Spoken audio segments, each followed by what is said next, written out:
My name is Tameka Montgomery, and my content is Queen. You should know that you can't win with just the king on the board. Content is queen. Listen, you'll see.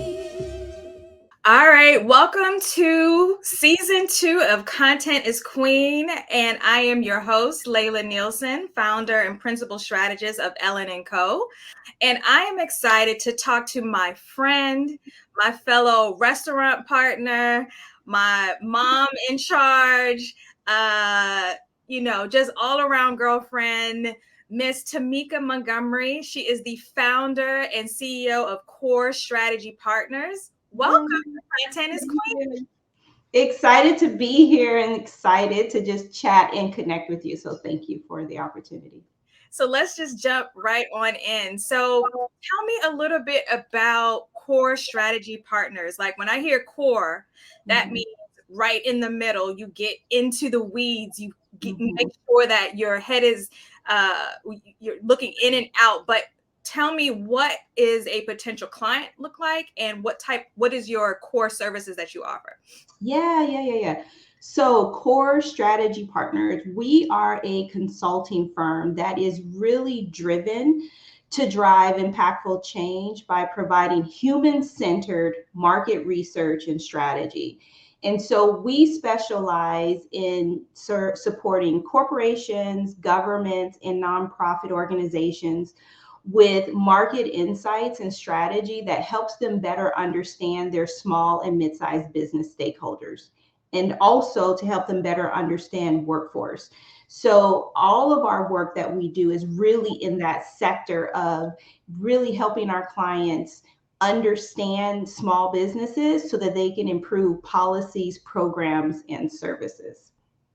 So when you say human-centered strategies, can you dig into that? What exactly does that mean? Yeah. So this idea around kind of a human-centered approach. So we take a human-centered approach to market research and strategy. And what that means is that we are really our approach is really led by gaining a deep understanding of the stakeholders. Because what we believe is that a strategy, any type of strategy or solutions, if they're not rooted in a deep understanding of the experiences, lived experiences, perspectives of the stakeholder, then it's not going to deliver on the results. And so when we talk about human centered, that's it. So also, so for example, you have market research companies where, let's just say, a product company may say, can you come and, do some market research on this product or whatever. So for us, that's not the type of market research that we really care about. I mean, I want to have a good bottle, but at the end of the day, for us as a company, focus on human-centered market research, that's not the type of research that we're looking at. We are trying to better understand stakeholders' experiences that can drive kind of impactful systems change. Yeah. Okay. That sounds really, really deep. Like as I hear you talk, right? I'm like, stakeholders, that's your customer, that's your employees. That takes on a lot of different forms, really looking at things from different perspectives. What exactly in your background or your experience brought you to approach your strategies and your services in this way? Like, what was your experience? What was your journey that got you here? So what led me to really start Core Strategy Partners and to do this, because to be honest, I didn't go to get my PhD. I'm not like this researcher in that regard, like someone might think. However, so I was an Obama appointee at the Small Business Administration. And so in that role, I was responsible for designing programs and policies that impacted the nation's 28 million small businesses. And as a part of that, I was responsible for a significant amount of appropriated government funds. So Congress would want to know, if they said, okay, we're going to increase your funding, what type of programs can you create that will drive impactful change for small businesses. So then what would happen is I go back to my office and then we'd sit around and kind of figure out, okay, so what could we do? Let's strategize. What type of programs could we start? And I felt like that wasn't the way to go. We didn't have our ear to the ground where we could regularly tap into small businesses, a broad reach of small businesses, to really almost, in a sense, co-create the solutions with them. We weren't able to do that. Now, I did try to create like this little side team of mine who I would have them kind of scan the nation and see what's happening, so that when we were asked to do things, we attempted to have our ear to the ground. But I started Core Strategy Partners with the executive like myself in mind, so whether you work for a corporation, a nonprofit, or a government agency, you are being charged with solving some complex things. And oftentimes you work in an environment that is frenetic, right? So you have to make a lot of decisions, it's frenetic. And then oftentimes you're doing that without all of the data and the insights that you need. Oftentimes you're going off a gut, or you've maybe had some casual anecdotal conversations with a few people. And so that's going to inform your whole thing. And so it was that experience that led me to start Core Strategy Partners, because I said, you know what, I want to create a firm that executives who were like me could tap into, to go out there and gather those deep insights so they can truly understand the experiences of their stakeholders. So in this case, it's small businesses, for example, so that then when they're making decisions about what to do with government funds or corporate funds, depending on, what you're doing, then you feel more confident in the decisions that you're making, and also in the impact that it will drive for maybe your company as well as the people who you're serving. So you mentioned, we talk a lot about data points and how you leverage data to develop strategies for stakeholders and for your clients. But one of the things that I harp on with my team and even with my clients is that data is the story, and it helps you craft the story. Talk to me a little bit about your approach to leveraging data so that you can tell an authentic story that's backed with facts and not opinions or assumptions, because sometimes we get lost in this conundrum, I believe, sometimes when we're trying to define our customers or our target audience is. Talk to me about that approach and how data and that content and storyline go hand in hand. Yeah, so a lot of the research that we do, the type of data that we gather is not, really big longitudinal type of economic studies. That's not the type of research data that we're gathering. A lot of it is qualitative data, where we're interviewing those individuals and understanding their story. So it really is, the idea is, how do we help our clients step into the shoes of that customer? Now, when you think about it from a strategy standpoint, and again, a human-centered strategy standpoint, what we're trying to do is, like you said, data doesn't, like the numbers, data alone doesn't tell you everything. But our approach, when we're helping our clients put together a strategy. So when I talk about strategy, to me, strategy is about choices. At the end of the day, it's deciding what you will do and what you won't do. I mean, that's fundamental to strategy. And so the insights and the data should help you make those decisions on what you should do and what you shouldn't do. And so as a part of that process, and what we do with our clients is, we're going out and we're talking to their stakeholders. So we're gathering some quantitative, but a lot of qualitative data. Then we're using that information to then understand kind of what those key insights are, to then help us determine what new strategic possibilities might exist for that client. But then here's the piece. With those possibilities, oftentimes people come up with ideas and they're like, okay, we're going to run and do that idea because it sounds good, feels good. Yeah.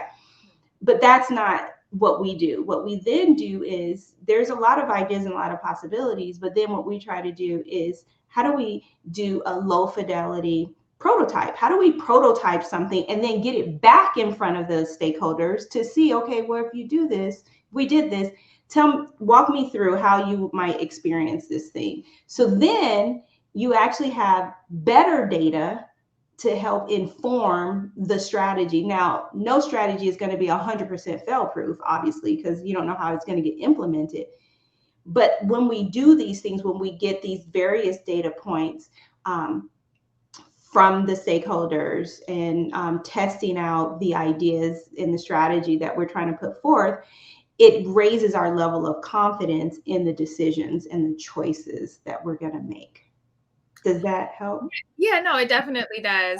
So, when I talk to, entrepreneurs and agency owners like yourself, there's a level of passion that goes into the work, because this is your baby, this is your agency, your approach, your strategies.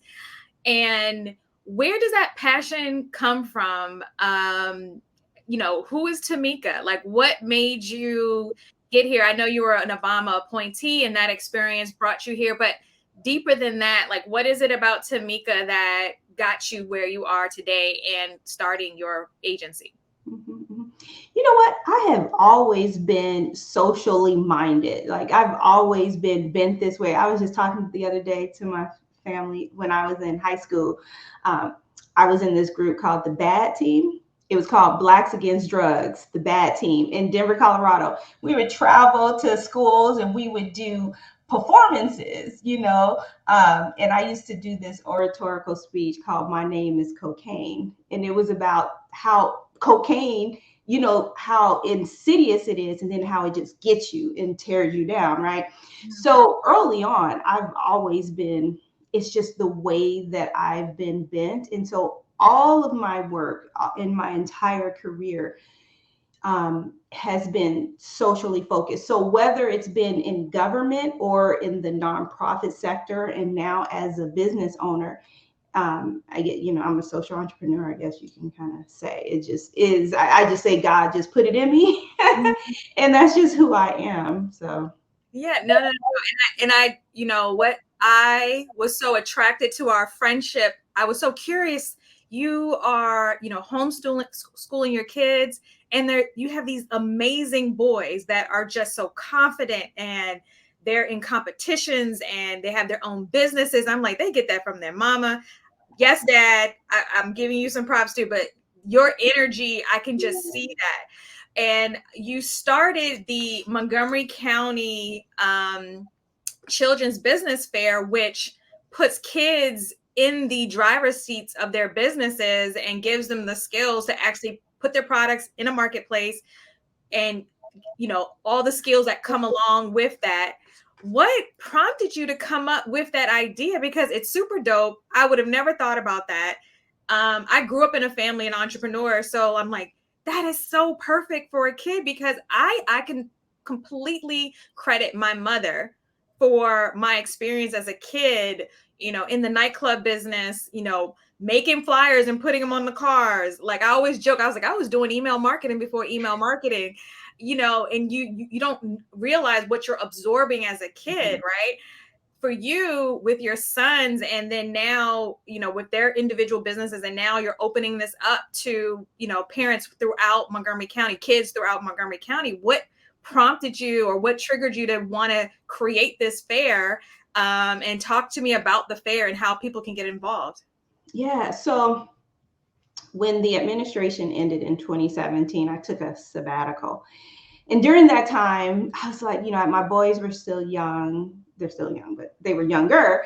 Mm-hmm. And I was like, well, what am I going to, what's a project I can do? And so I had started this podcast called Raising Entrepreneurs, where I was having conversations with parents of entrepreneurial kids, because I wanted to find out what they were doing to really encourage and foster an entrepreneurial mindset.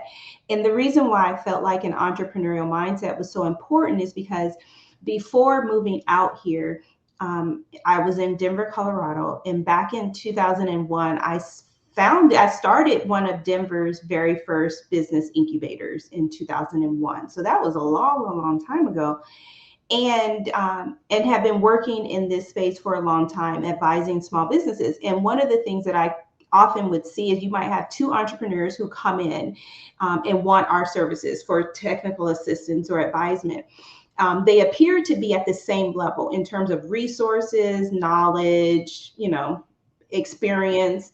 But what you find is you have one entrepreneur who takes that information and they run with it. You have the other entrepreneur, for some reason, they just couldn't, they kept having excuses and they just couldn't go.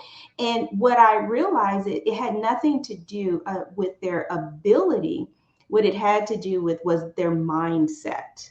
And so my thinking as a parent was, if I could be able early on to rewire the circuits in my kids' brain. So I guess I'm kind of doing some experiment technically on my children.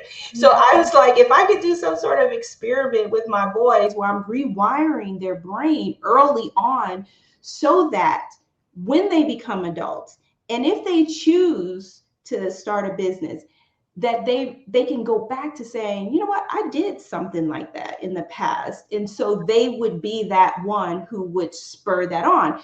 So that was kind of my rationale. And so then when I was doing my podcast, I had a conversation with this woman out in Austin, Texas, who created this thing called Act-On, ACTON, Acton, children's business fair. And so she had started this fair back in Austin, Texas. And I was like, wow, that's a cool idea. And so I was like, I'm going to do one here in Montgomery County, where I live. And so that's what I did. And so our first one was in 2018. In our little town square, because I wanted it in the space where there's a lot of foot traffic so kids can make a lot of money.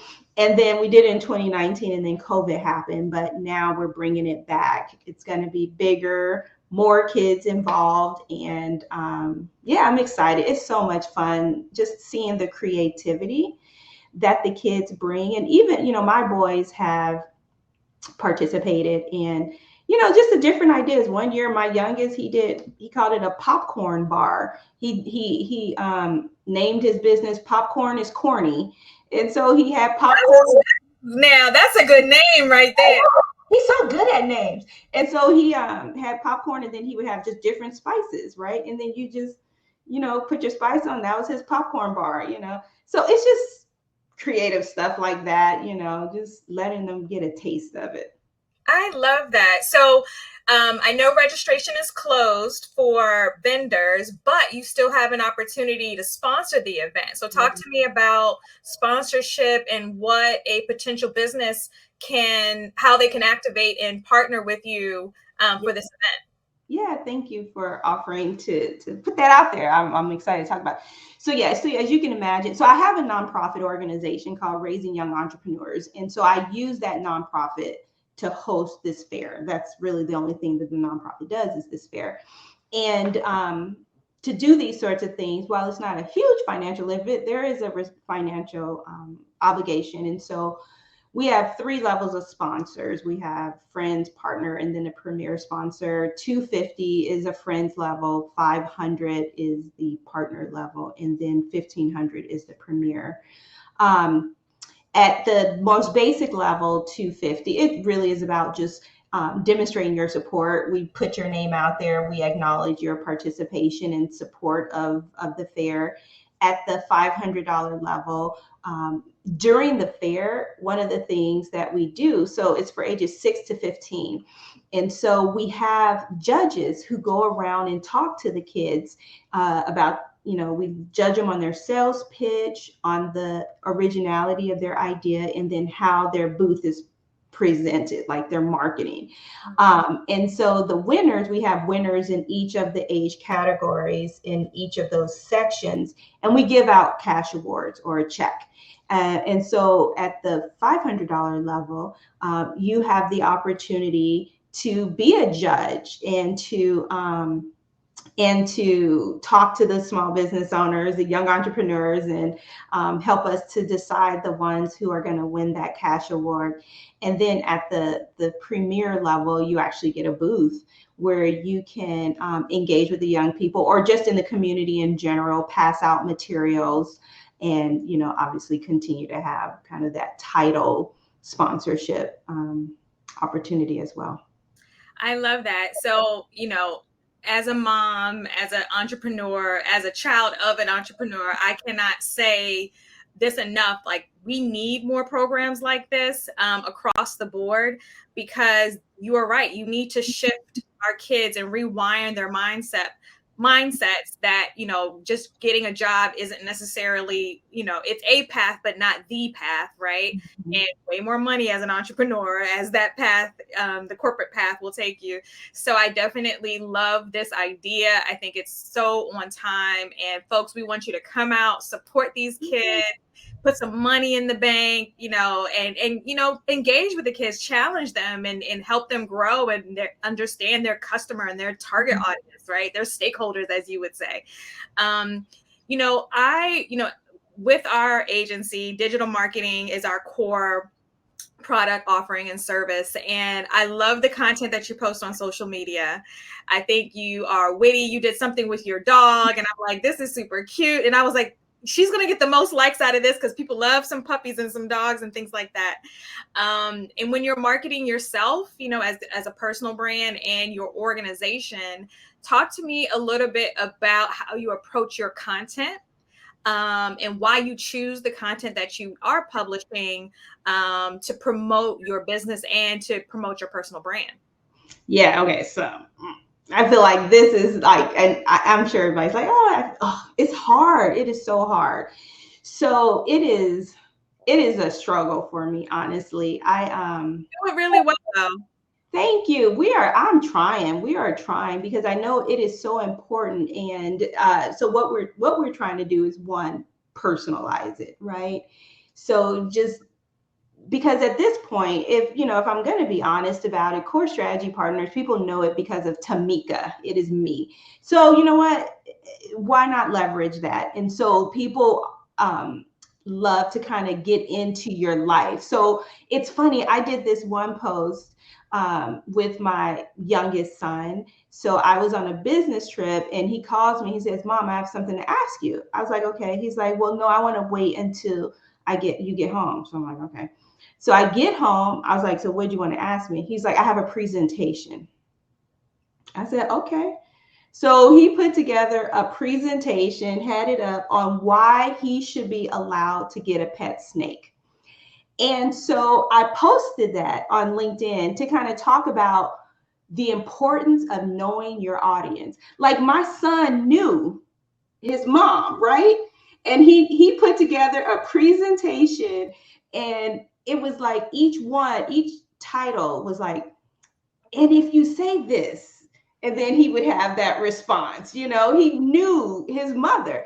And that one right there, people were like, "So what did you got to let him have the snake. You got to let him have the snake." He has the snake now. Yeah. So now I know you have a snake. I won't be coming downstairs. Let me know. I'm African. Africans and snakes, we don't get along at all. We'll have a whole separate conversation about that.